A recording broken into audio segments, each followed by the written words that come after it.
तो इससे पहले आप समावेशी शिक्षा के बारे में जान चुके हैं। समावेशी शिक्षा क्या है सबको पता है। समावेशी शिक्षा वह शिक्षा होती है जो सामान्य से अलग होती है, सामान्य से इतर होती है। तो आज हम इसकी चुनौतियों के बारे में जानेंगे और वो चुनौतियां राष्ट्र में भी हो सकती है और सामान्यतः ये बिहार में आपके सब्जेक्ट में बिहार में भी है कि समावेशी शिक्षा के मार्ग में आने वाली चुनौतियां और खास करके बिहार में भी क्या उसको हम स्टेप बाय स्टेप देखने का काम करेंगे। जैसे शिक्षण विधियों का मनोवैज्ञानिक पूर्ण सामान्यतः यह देखा गया है कि आज के समय में जो शिक्षण विधियां चलती है उसमें परंपरागत रूढ़िवादी स्मृतियों इत्यादि चीजों पर डिपेंड है। जो बच्चों का जितना मनोवैज्ञानिक पूर्ण विकास होना चाहिए उतना वो विकास नहीं होता। तो उनमें तर्क का विकास हो पाता है, न तो कल्पना का विकास हो पाता है, न तो चिंतन का हो पाता है, तो मनन का। तो हमारा शिक्षण प्रोग्राम किस तरीके का होना चाहिए? मनोवैज्ञानिक पूर्ण होना चाहिए। उसी तरीके से आप दूसरा पॉइंट ये है कि शिक्षण विधियां रुचिकर होना चाहिए। आज की शिक्षा में सबसे इम्पोर्टेंट है आप कितना इंटरेस्ट डाल पाते हो। आज शिक्षा सामान्यतः छात्रों का देखते हैं उतना इंटरेस्ट नहीं रहता, तो उसको इंटरेस्टेड बनाने के लिए हमको कुछ ना कुछ फंडामेंटल्स, कुछ रूल्स, कुछ नियम को हमें चेंज करने की आवश्यकता है, जिससे छात्रों का ज्यादा से ज्यादा उसमें इंटरेस्ट रहेगा। वो न चाहकर भी वो उसमें शिक्षण करने का कार्य करेंगे। तो उसको इंटरेस्ट कैसे बनाएंगे? जैसे नई शिक्षा नीति आई है, नई शिक्षा नीति में अक्सर आप देखते होंगे कुछ एक्टिविटी करके, कुछ पार्टिसिपेट करके, उनको इन्वॉल्व करके हम उसको और ज्यादा इंटरेस्टिंग कर सकते हैं। जैसे मार्टेस्ट्री विधि है, खेल के माध्यम से, संगीत के माध्यम से या किसी और के माध्यम से क्या कर सकते हैं? उसको इंटरेस्टेड बना सकते हैं। और भी चीजें जैसे आप साइंस के चैप्टर को पढ़ा रहे हैं तो साइंस में आप मटेरियल्स को, सामग्री को या किसी और चार्ट के माध्यम से या वो खुद वस्तु को प्रेजेंट करके हम उसको और ज्यादा इंटरेस्टेड बना सकते हैं। उसी तरीके से शिक्षण क्रिया क्रिया प्रस्तुत होना चाहिए। क्रिया का तात्पर्य आप समझते हैं, मतलब एक्टिवेट होना।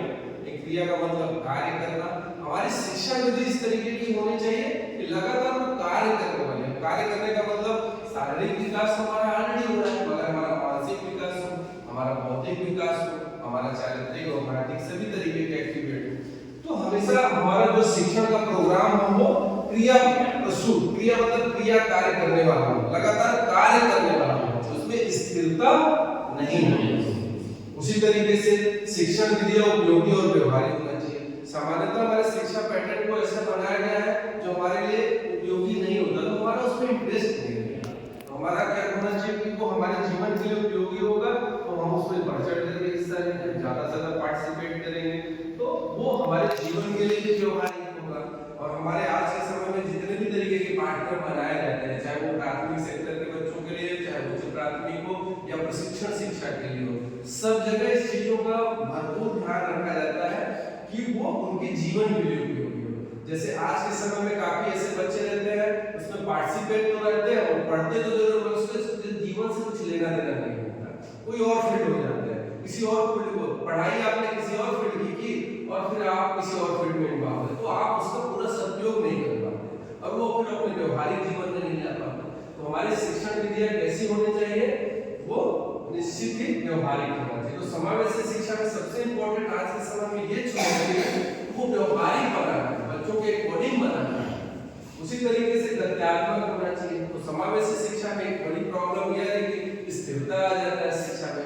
आज भी अक्सर टीचर और छात्र में जितना कम्युनिकेशन होना चाहिए, जितना कम्युनिकेट होना चाहिए, जितना व्यवस्थित होना चाहिए या संगठित होना चाहिए, उस तरीके से वो नहीं देखने को मिलता। तो लगातार एक्टिवेट होना चाहिए। पिछले पॉइंट पर भी हमने इसी चीज को पता है, सेम यही पॉइंट भी है।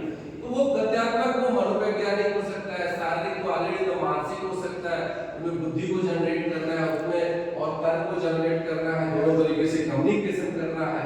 ऐसा नहीं कि सिर्फ टीचर ही एक्टिवेट है और आप भी एक्टिवेट, तो फिर शिक्षा का जिस तरीके से मापदंड है वो पूरा नहीं हो पाएगा और ये सबसे बड़ी चुनौती समावेशी शिक्षा में। उसी तरीके से सक्रिय है, ये तीनों पॉइंट मेल खाते हैं, मगर फिर भी शब्दों के जाल को और ज्यादा विस्तृत करना इंपॉर्टेंट है। तो मेरा एक्टिवेट का तात्पर्य है कि अपने माइंड को हमेशा जनरेट करना, आगे बढ़ना, सक्रिय रहना, उसको बंद करने की आवश्यकता नहीं। समावेशी शिक्षा व्यवहार करके सीखने का अवसर आपने उसमें पढ़ा भी होगा, मैंने विज्ञान में सबसे इंपॉर्टेंट है जब हम कोई कोई कार्य करते हैं उसमें खुद पार्टिसिपेट होते हैं, उसको खुद करते हैं तो उसको और ज्यादा जल्दी समझ जाते हैं, और किसी चीज को आसानी से समझने के लिए हम उसको करते हैं।